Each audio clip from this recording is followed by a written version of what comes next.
Tonight, comprehensive coverage of the very latest developments in the coronavirus crisis as we come closer to a nationwide lockdown.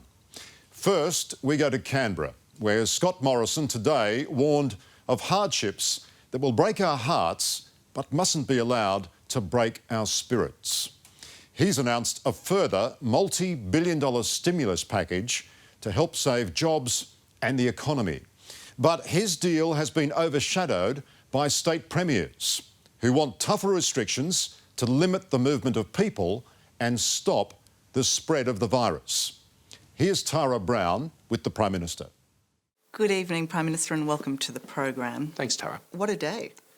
Well, every day is a challenge, particularly when you're dealing with a global pandemic on coronavirus, and there's an understandable high level of anxiety in the community, and we've lost Australians. There are so many more around the world who've lost their lives, and we're dealing with one of the most serious situations this country has seen, certainly since the Second World War.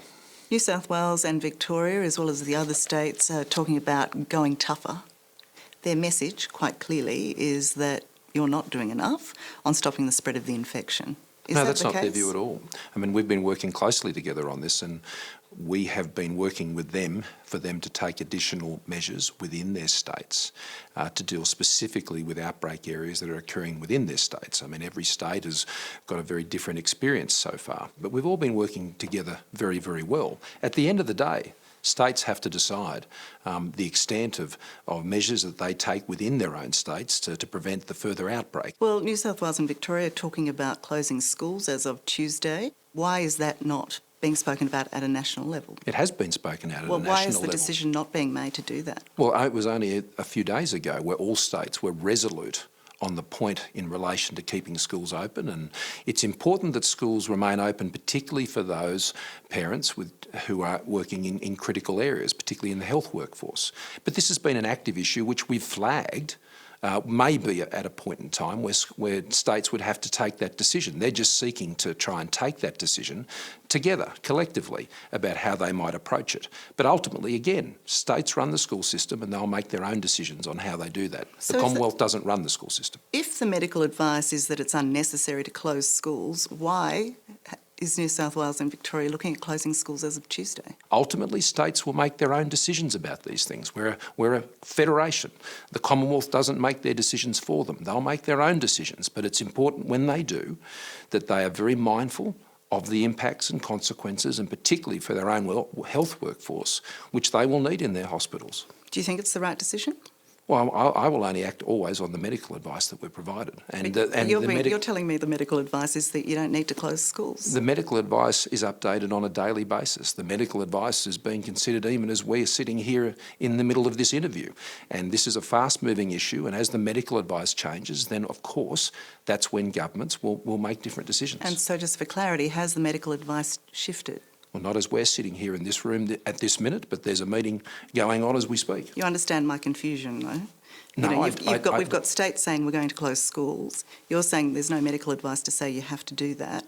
I'm asking, well, why are they doing it? You're saying, well, they've got to make up their mind because advice is shifting all the time. They're sovereign governments, and they have to consider all their issues that are before them. But what I'm telling you is that the medical advice, the same medical advice that had a unanimity of view amongst all the premiers and all the chief ministers who were very adamant about having a consistent position on this, that medical advice is still the same advice before the government. I think we need to understand, Tara, that this issue is moving extremely fast. And what we have always said is as the information changes, as there is a need to take additional measures, particularly locally and within states, then I would expect states to take those actions, and that's exactly what I've been saying and forecasting now for many days. Is there conflicting advice? No, I have not seen conflicting advice coming forward to the National Cabinet. No, I haven't. Okay. We are in unprecedented times. Is it not time now for the federal government to take over, a unity government, to make federal decisions for clarity and for the safety of our community? Is it not time for the federal government to make these decisions? Well, the National Cabinet that has been formed, this is the first time this has ever happened in Australia's federal history.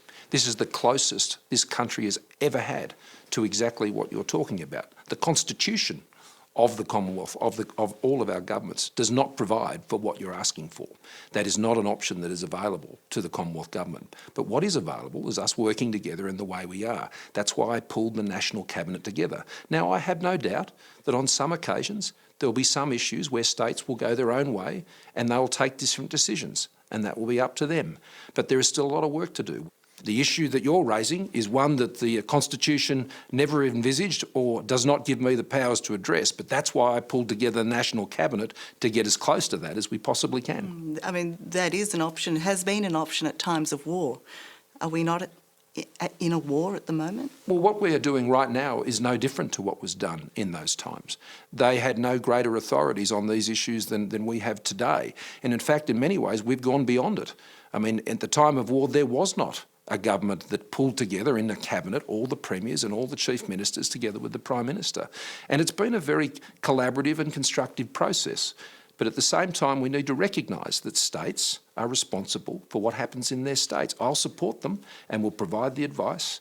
And importantly, that includes whether it's the assistance from the Defence Forces, as they're already supporting, or indeed what I've announced today, some $66 billion of measures to support people if they lose their job or they lose their business. I mean, this is many, many times over the packages that have been announced at state level, and that's providing the stronger and more secure safety net for people who will find themselves the first in the firing line, in the blows of this exchange that you will see of the coronavirus and its economic impact. So would it be fair to describe this not as a stimulus package but as a welfare package? Well, we described it as a safety net package today. We're not talking about growth, are we? We're just talking about survival. The economy is going to be significantly battered by this in a way that we have not seen in my lifetime. In terms of the numbers that we're talking about, we're now talking over 1,000 infections in Australia. True. What do you believe the ultimate number will be? Nobody knows. Really? Correct. What sort of advice are you getting on that, though? That advice that nobody knows. See, I know people are looking for a lot of certainty on these things. From you. Well, and that certainty at present, because this is unprecedented, what we're seeing on a global scale. What we can provide certainty of is if someone finds themselves in a position where they've lost their job, I've doubled the job seeker allowance. If a business is wondering how they're going to get from now to the end of this virus crisis, which at the very least we think is 6 months, that's why we've provided up to $100,000 in grants to help them get there. That's why we've ensured that people can break open and access their own superannuation savings up to $20,000 if their income has fallen by 20%. These things are designed to help if you're a self-funded retiree, that you aren't forced to pull money out in the middle of a bad market by changing the drawdown rates. I can guarantee people the things that I can do to help them. What I can't do is forecast what is an unforecastable situation. In a 2-week period, in Italy, they went from 1,000 infections to 16,000 in a fortnight, 1,000 to 16,000. Could that happen here? Well, the situation in Italy and Australia is very different for a couple of reasons. Our health system is different, the age of our population is very different, and the way life is lived is also very different. On top of that, our rate of testing is one of the highest in the world. We've got 127,000 tests that have been done for a rate of infection, as you say, just over 1,200. The percentage of negative cases, 99%. That's one of the highest, if not the highest, in the world. But this is going to be really tough. I mean, these things are going to break our hearts, but it's not going to break our spirit. Are you frightened? It's not my job to do that. Are you It's my overwhelmed? job to be, not at all. Look, in situations like this, you've just got to act on the information, make decisions and communicate clearly. I can't control what I can't control, but I can control what our government does. And I can control what support and information and health services that we can deliver at a time of real great crisis. I know you say your job is to communicate clearly. You tell people not to hoard, they continue to do so. You tell people not to socialise, look at Bondi. I mean, they're not listening, are they? Well, no, I actually think the experience is different to that. I mean, I know that from even just this week, the figures that were provided to me by the supermarkets has showed that there was greater order today than there was a number of days ago. But that will change depending on how people respond to the measures that come. What we saw at Bondi Beach was just not okay. It was not even remotely okay, and that sent a message to the premiers. It sent a message to the chief ministers and I that not enough Australians are taking this seriously. I said today, we are in a war against this virus and all Australians are enlisted to do the right thing. We can give instruction, we can enforce them. People are told to self-isolate for 14 days when they come back. People are told to keep the 1.5 metres distance.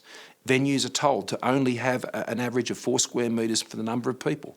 This needs to be observed. If it's not observed, then very draconian measures will have to be introduced that might otherwise have been unnecessary. All right. Thank you very much for your time. Thanks a lot, Tara. Coming up, our special coverage of the coronavirus crisis continues. When it comes to coronavirus, time takes on new meaning. So much is so rapidly changing, it seems overwhelming, almost impossible to keep up. In Australia today, we are right on the edge. While COVID-19 is certainly not under control here, so far it's not out of control. But, as global health experts keep warning us, it could happen at any moment, unless we all drastically change the way we currently live.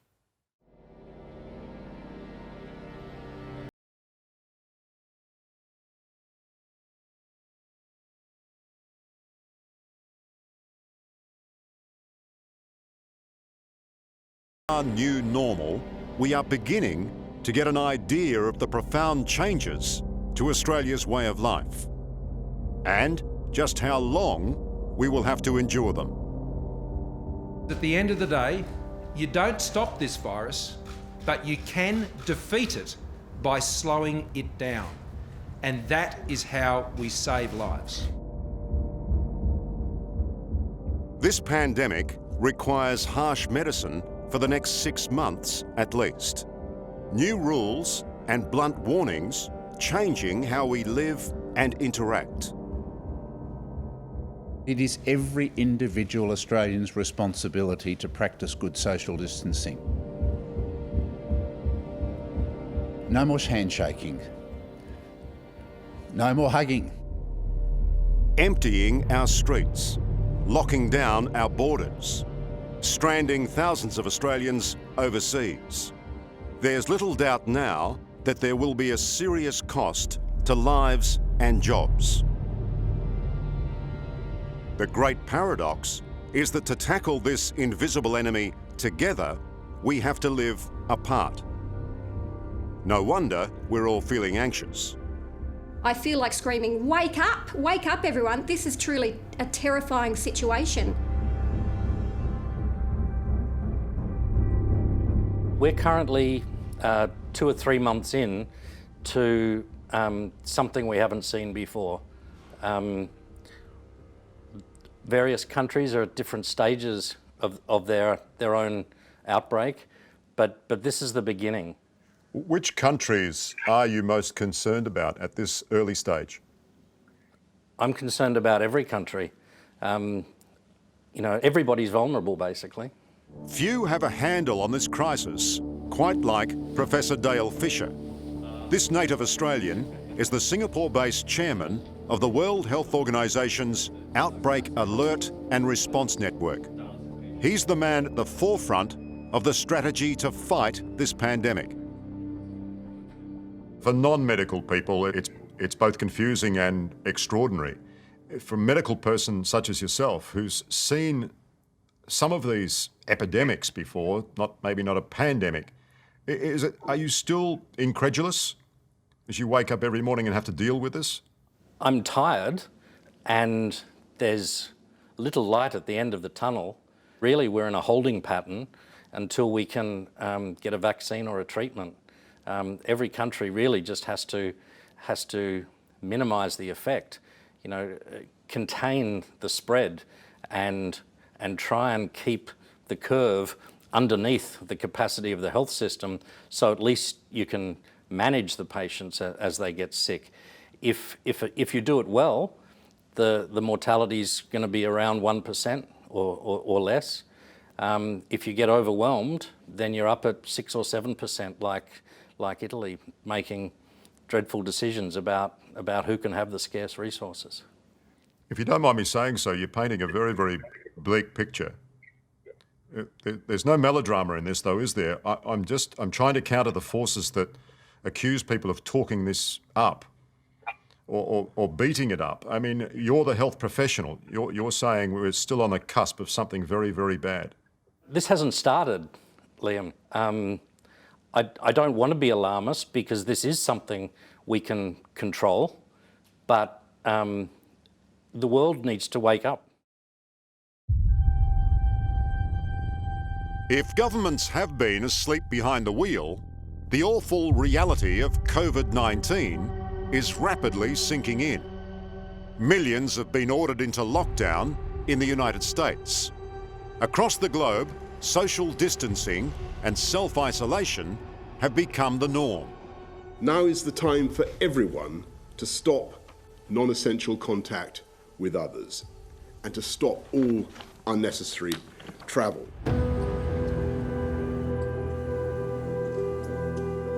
But it's not all doom and gloom. China has recorded its first day with no local infections since the outbreak began. Other countries have had some success at slowing the viral spread, but only through tough social rules and public discipline. Professor Fisher sees Singapore as a model of how we should be dealing with this crisis. Professor, Singapore has very strict measures for infected people. We don't. Is that a problem for us? It's the old saying, why do you rob banks? Well, that's where the money is. You know, why do you isolate people? Because that's where the virus is. And we don't take risks with that. So in Singapore, we don't quarantine positive cases, we isolate them. So once we identify a case, they're admitted to hospital, they're kept in hospital. This can take typically 10 or 12 days until their swabs are clear, and then we'll allow them out and back home. But Professor, we don't do the same thing in Australia, as you know. We're relying on self-isolation. We're relying on people to do the right thing themselves. Do you think that's a smart move? Well, all I can say is it's not what's done in Singapore or China, Hong Kong, Taiwan, Korea. Intensive care specialist Greg Kelly is one of thousands of Australian doctors who have written to our leaders urging them to do even more, to prepare our health systems for what could be an onslaught of patients, while hoping that it never comes. Prevention is always better than cure, and this is a situation where we're desperately trying to prevent a big problem before it happens. Are you saying the graph is running to form? It could go exponential. The behaviour of the virus around the world has been that it has increased or doubled every 3 to 5 days in most countries before strict social distancing measures have been put in place. The data is there to show that that's what it's doing in Australia. We are true to form at the moment. We are true to form at the moment. Those growth rates see us hitting 12,000 cases in the next 2 weeks. Numbers that would overwhelm our own advanced medical system. From an emergency health perspective, have we got enough ventilators in Australia? Yeah, we have enough ventilators in Australia for our normal needs. We have around 2,000 to 2,500 intensive care beds and ventilators in Australia. The problem is that the surge of critically ill COVID-19 patients would overwhelm even the best health system. So you're saying if numbers go seriously awry here in Australia, there's no amount of preparation that can get us to that point where we're comfortable? That's right.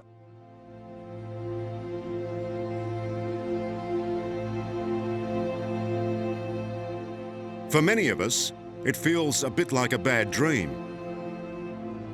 And families right across Australia are understandably nervous. Well, I keep waking up sort of having panic attacks at 4 a.m. I've been watching too many videos and reading too many science journals, and I think, I know what's coming, this is terrifying. This week, defying the government's advice, Katie Little and husband Tim took the step of pulling kids, Tom, Charlotte and Hunter, out of school. For the foreseeable future, lessons for them will be at home.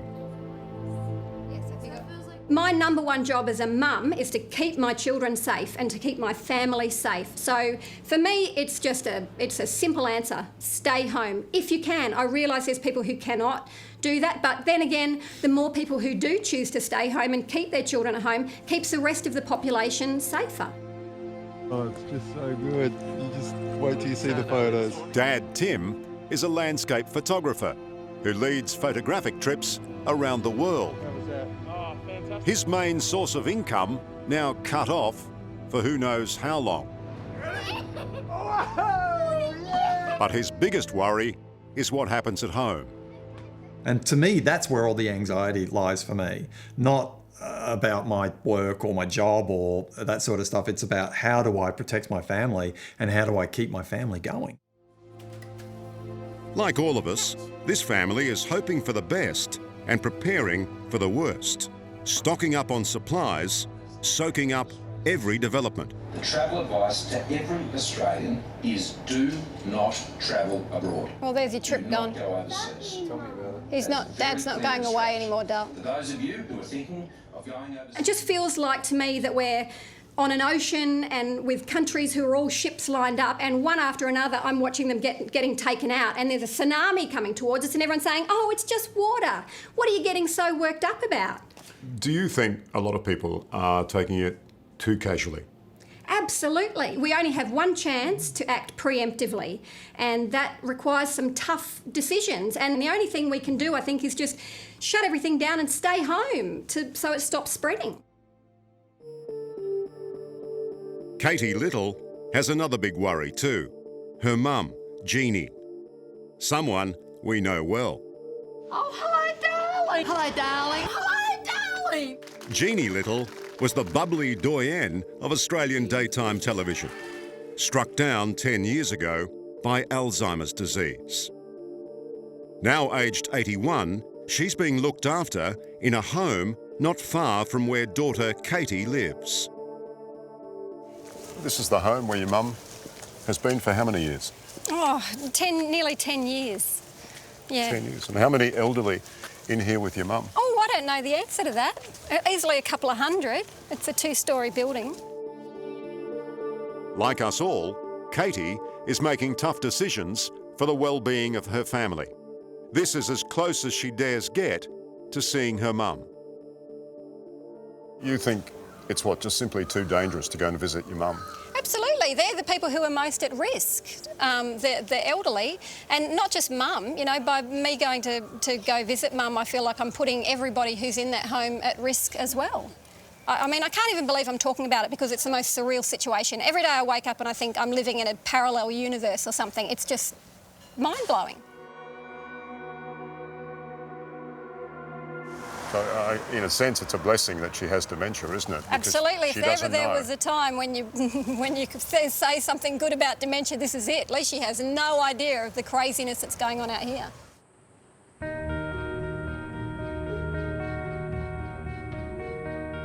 If there is a glimmer of hope right now, it's here, at the University of Queensland's Centre for Clinical Research. I think we have to do this rigorously, and then we can set the world standard. Well, it will be a world changer, won't it? A true game changer. That's what our hope is. Is there anything in this virus that you've seen that surprised you? Every day there's something new. The Centre's director, Professor David Patterson, leads a team that is working on a cure for COVID-19. The key is an existing HIV medication that has shown great promise in the lab. So this drug has killed COVID-19 in the test tube? That's right. There are also good results from the anti-malarial drug chloroquine. Professor Patterson wants to test each drug, both on their own and in combination, in 50 hospitals around Australia. The sooner those clinical tests begin, the better. What we're doing is we're going to look at 2,400 Australians and rigorously study these drugs and see what happens. But you suspect it's the magic of the combination, do you? That's what we suspect. How confident are you that these drugs will work? You know, my guess is that this is probably going to be about 80% there. 80% chance of success. Around the world, other teams are racing to develop a vaccine. In the United States, the first human trial has already begun. Whatever its success, an effective drug that can be mass-produced is probably 18 months away. The cure being developed in Australia could come much sooner. If all goes well, the hope is that GPs could be writing prescriptions this winter. You know, we know, for example, that close to 15% of people over 80 are going to die when they get this infection. You know, if we could ramp that down to, say, 5%, there's an awful lot of 80-plus-year-olds around the world who are in great nick, who we'd love to save their lives so they can play with their grandchildren. Won't come as any surprise to you that the entire country is barracking for you. Well, you know, normally I'm out there on the weekend yelling at football players. And it's quite a good feeling that this time doctors and scientists, the crowds are, even though the crowds aren't there, the crowds are yelling for us. And we're ready to get going. Coming up, more of our special coverage.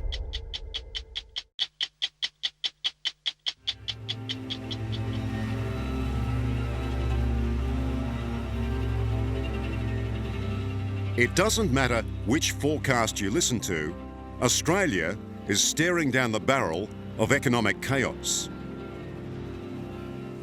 And small business owners, like Nathan Gorman, are right in the firing line. He runs a busy inner Sydney hair salon, but right now is fighting to keep his 17 staff in a job. How bad do you think it'll get? I think it'll get quite bleak. I wrote out the financial crisis because people will tend to do things that feel good during a time of crisis. A little luxury. A little luxury, but the ironic thing about this time of crisis is there's a whole lot of stuff, there's a whole lot of complications around us touching them. It's a unique set of problems, isn't it? Yeah. The salon is following all the government advice and implementing strict hygiene protocols. But complying with social distancing rules is simply impossible. My quest is to batten down the hatches and keep everyone employed in this time. That's a fantastic gesture, but yes, financially, how long can you keep that going? Well, before I have to put my hand in my own pocket, a shutdown of a month would really start looking quite grim. How will you go if you do have to put people off? I would like to say I won't. It's not a question I've really entertained. How would I go if I had to put people off? Well, you don't want to think about it. Yeah, I don't feed into that anxiety. I put a smile on my face and I'm optimistic, and my whole team does. Don't you have a lot of anxiety? Absolutely, but the minute I stand on the floor of my salon, I'm not thinking about myself.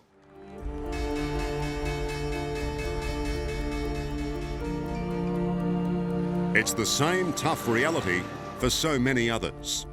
Airline and travel staff, hospitality, casual workers, and those in the gig economy. But right now, not everyone is feeling the pain. It's obviously hurting retail. No. Who told you that?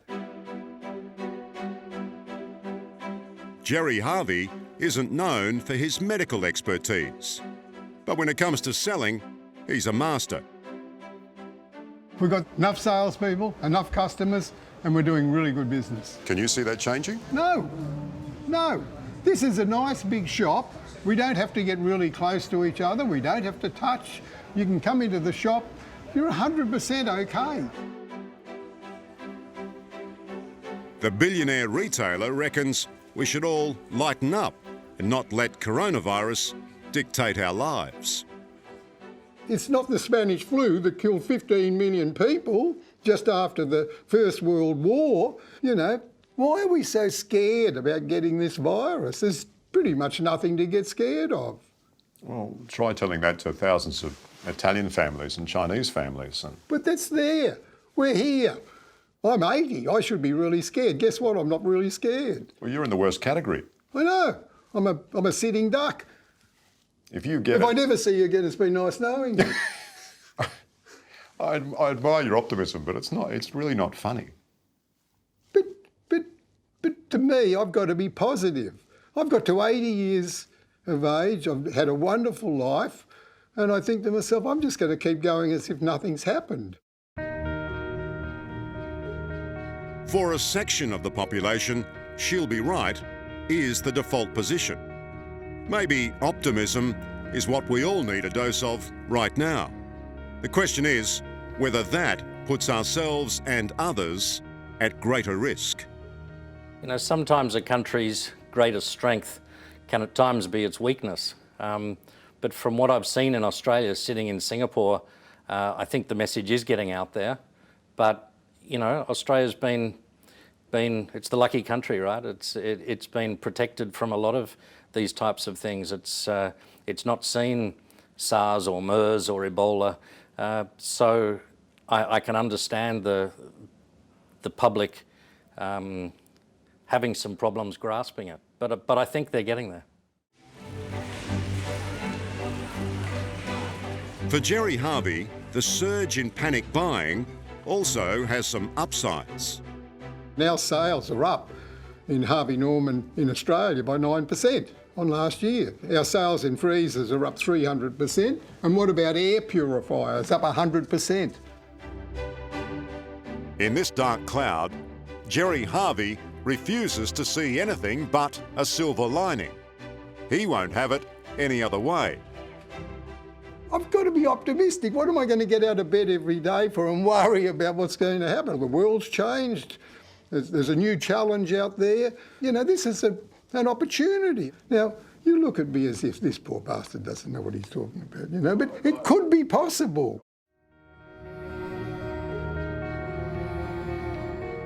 However we want to look at it, the medical experts tell us there's only one certainty in the months that lie ahead. Things will get worse before they get better. All we can do is hold on and give it our very best. You know, we need to be in this for the long haul. This is going to be going on until there's a vaccine or treatment, which could be a year or more. So this is what I think success looks like. Success doesn't look like shut down everything and stay in your homes. Success looks like adaptation of normal life.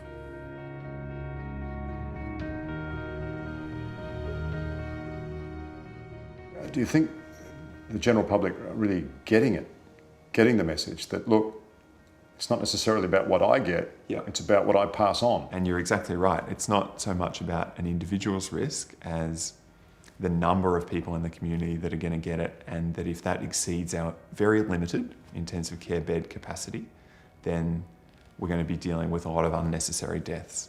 What would you say to them directly, Doctor, to convince them to socially distance, to self-isolate if there's an issue? Yeah. What can you say to them directly? I think what I would say to them is we need to act like this is a crisis before it feels like a crisis, and that this is one of the opportunities where you really can save someone else's life.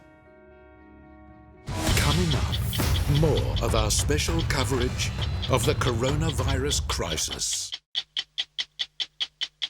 The great fear is if we don't get our response to coronavirus right, Australia could experience the hell Italy is currently enduring. With around 50,000 confirmed cases and more deaths than any other country, including China, Italy's health system simply can't cope.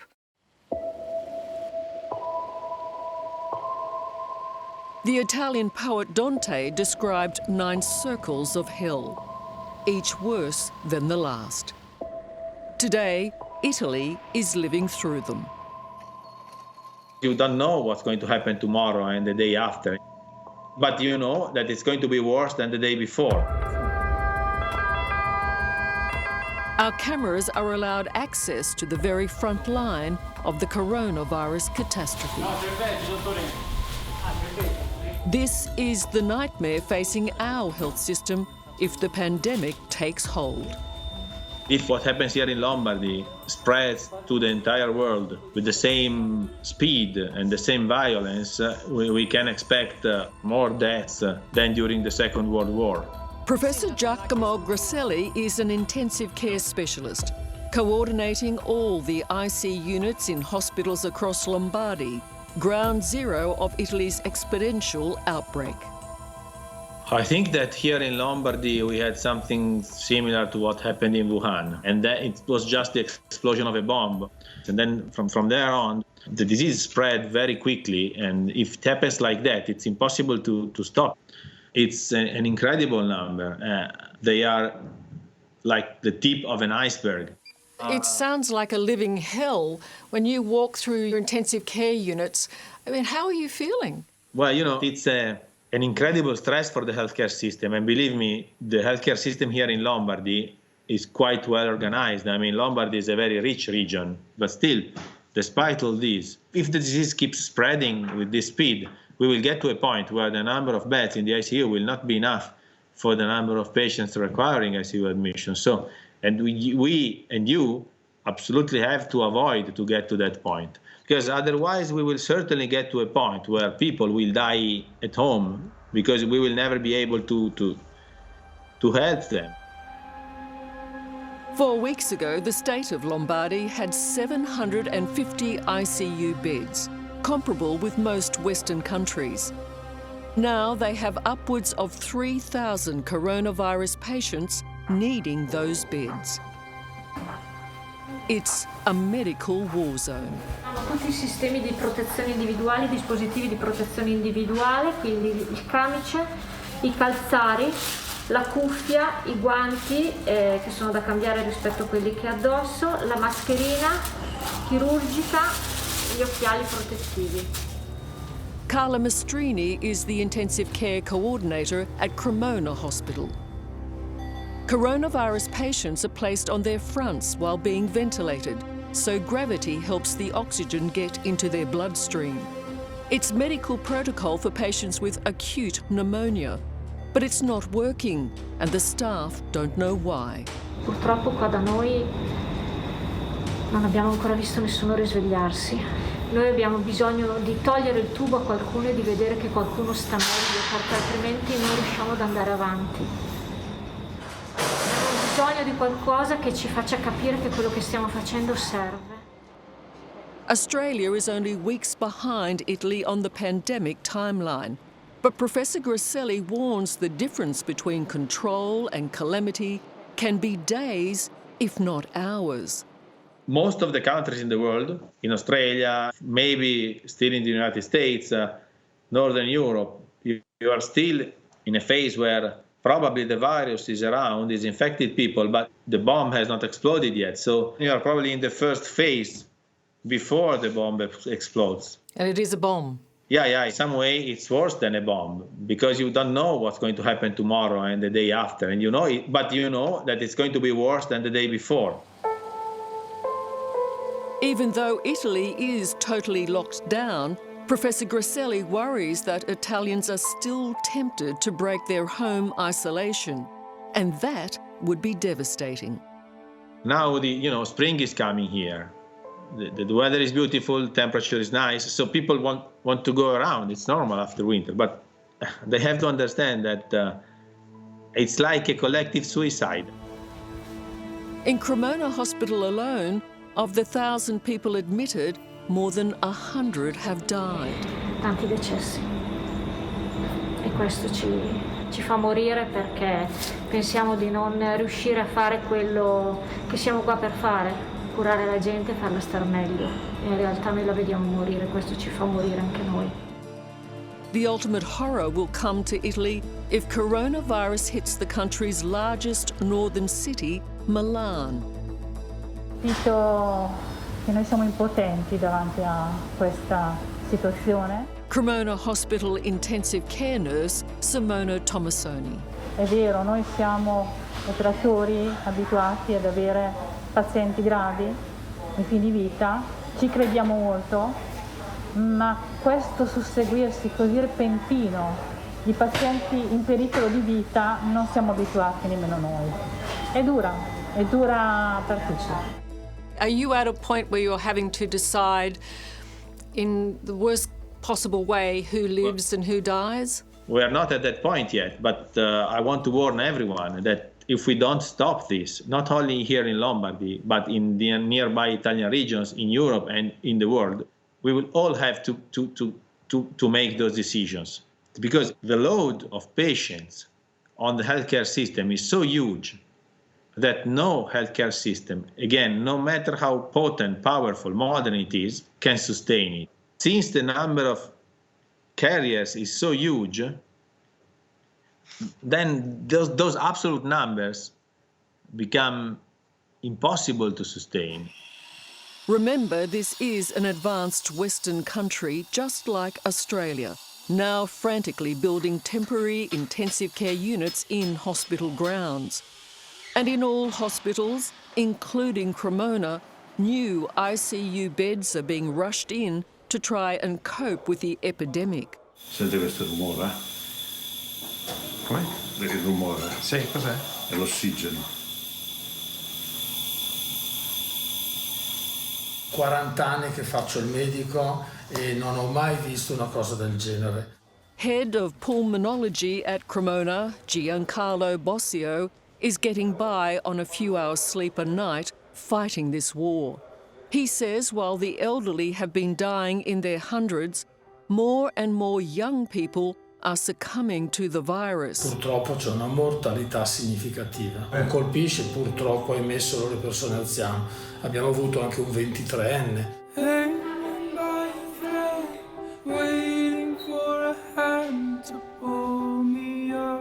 The toll on health workers here, now in their fourth week of this terrible battle against an invisible enemy, is crushing.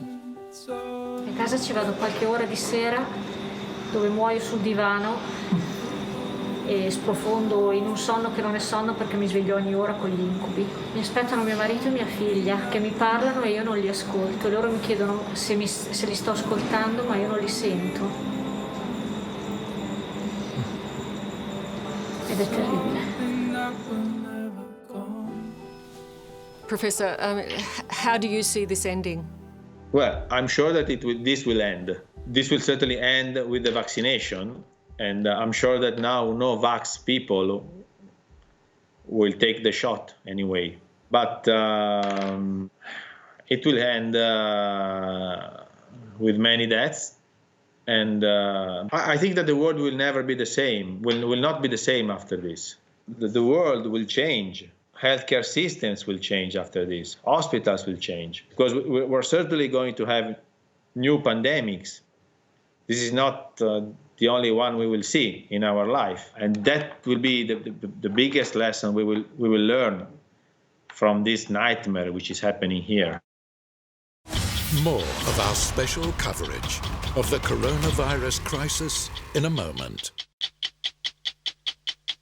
As we're all quickly discovering in the new normal of this pandemic, employment has been dramatically affected. Thousands of Australians have already been stood down from their jobs. The prospects for many more are grim. But surprisingly, the news is not entirely bleak. In the minds, ambitions and business models of our clever young entrepreneurs, people like Atlassian co-founder Scott Farquhar and Melanie Perkins from Canva, there is hope. And what they say about the future of working will inspire you. But you didn't think, when you were thinking your career through, that Elvis would make an appearance? No, not really. Along with Mike Cannon-Brooks, Scott Farquhar is one half of Atlassian, Australia's stunningly successful tech company, worth, on a good day, more than $50 billion. This time last year, they were entertaining their troops in Vegas, Elvis style.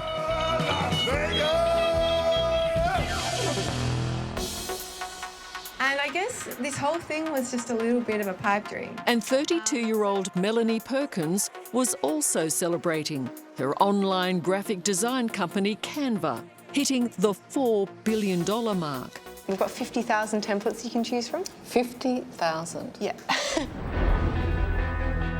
Today, it's a very different picture. Along with all their employees, Scott and Mel are isolating themselves for the sake of the country and their businesses. And isolation right now is the only way we have of fighting this pandemic.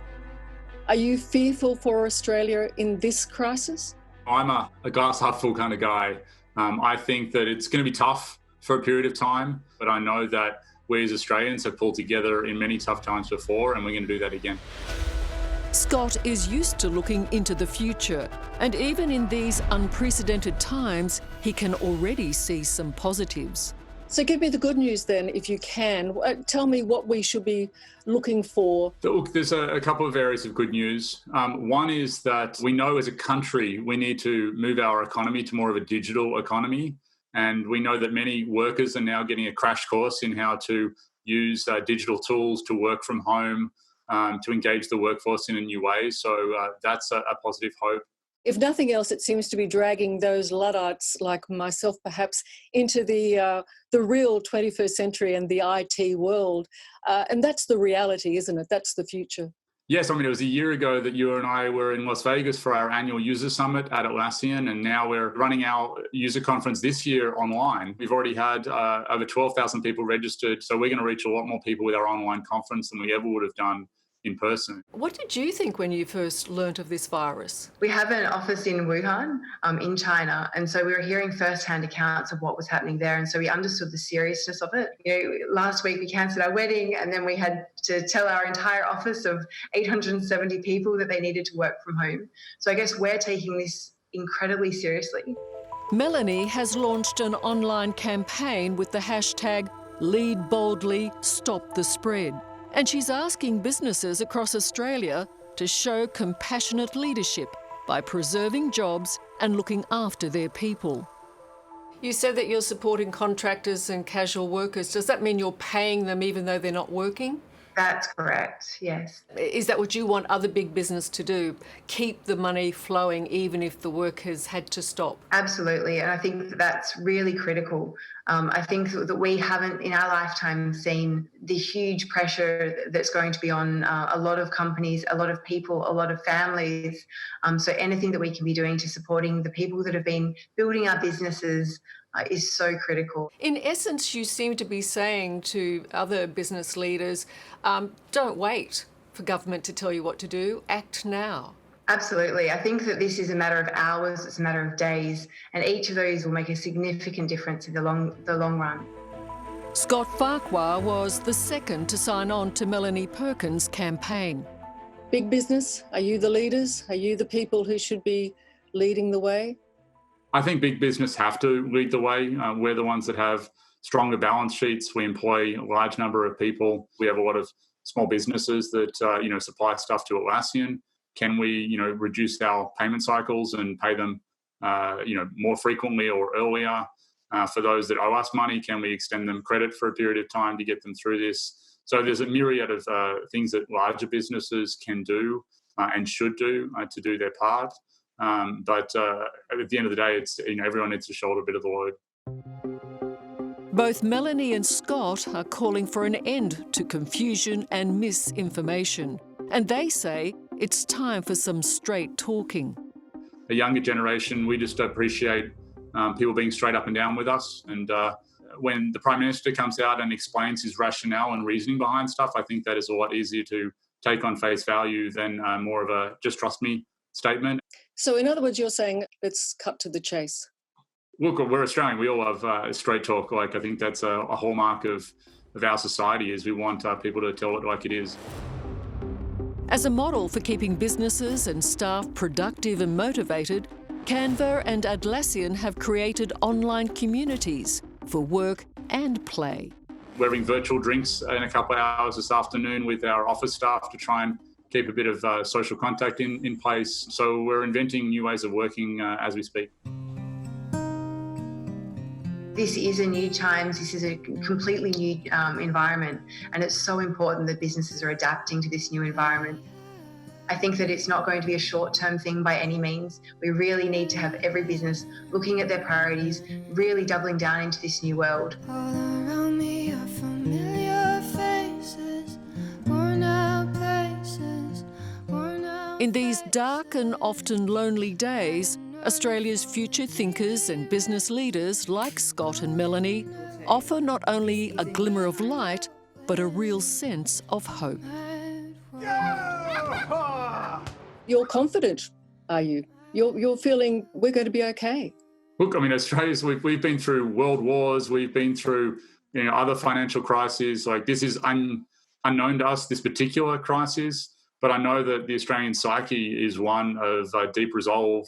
And, you know, if you look where we've come from, you know, the very early days of Australia, like, we have a will to survive and thrive, unlike any other nation on earth. What do you think this might say about us as a society when this is all said and done? Liz, will be judged not only, you know, where we end up at the end of this, but how we end up there. And whether you're in the supermarket or whether you're running a business, you'll be judged by how you act through this crisis at the far side.